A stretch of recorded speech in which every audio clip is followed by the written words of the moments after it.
ಎಲ್ರಿಗೂ ನಮಸ್ಕಾರ.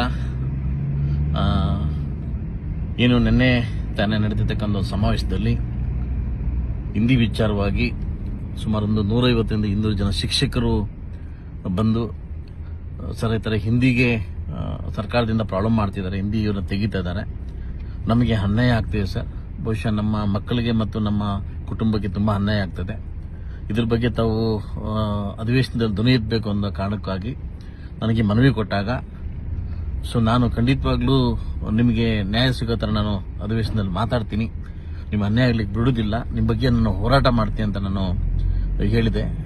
ಕೆಲವು ಮಾಧ್ಯಮ ಮಿತ್ರರು ಕೂಡ, ಕೆಲವು ಸಂಘಟನೆಗಾರರು ಕೂಡ ಇದ್ರ ಬಗ್ಗೆ ತಿಳಿ ಹೇಳಿದ್ದಾರೆ. ನಾನು ಹೇಳಿದ್ದು, ನಾನು ಕೂಡ ಒಬ್ಬ ಕನ್ನಡ ಪ್ರೇಮಿ, ಕನ್ನಡಗೋಸ್ಕರ ನಾನು ಕೂಡ ಇದ್ದೀನಿ, ನಾನು ಕೂಡ ಕರ್ನಾಟಕದಲ್ಲಿ ನೆಲೆಸಿದ್ದೀನಿ. ಬಟ್ ಏನಂತಂದ್ರೆ ಕೆಲವರು ಏನಂತಂದ್ರೆ ಹಿಂದಿ ಬೇಕು ಅಂತ ಮಂಜುನಾಥ್ ಅವರು ಹೋರಾಡ್ತಾರೆ ಅಂತ ನಾನು ಹೇಳಿದ್ದು, ಹಿಂದಿ ಟೀಚರ್ಗೆ ಅನ್ಯಾಯ ಬಿಡಲ್ಲ ಅಂತ ಹೇಳಿದ್ದು. ದಯವಿಟ್ಟು ಒಂದು ವೇಳೆ ಏನಾದರೂ ನನ್ನ ಹೇಳಿಕೆಯಿಂದ ಏನಾದರೂ ಕೆಲವರಿಗೆ ಏನಾದರೂ ಮುಜುಗರ ಅನಿಸಿದ್ರೆ ನಾನು ಕ್ಷಮೆ ಕೇಳ್ತೀನಿ.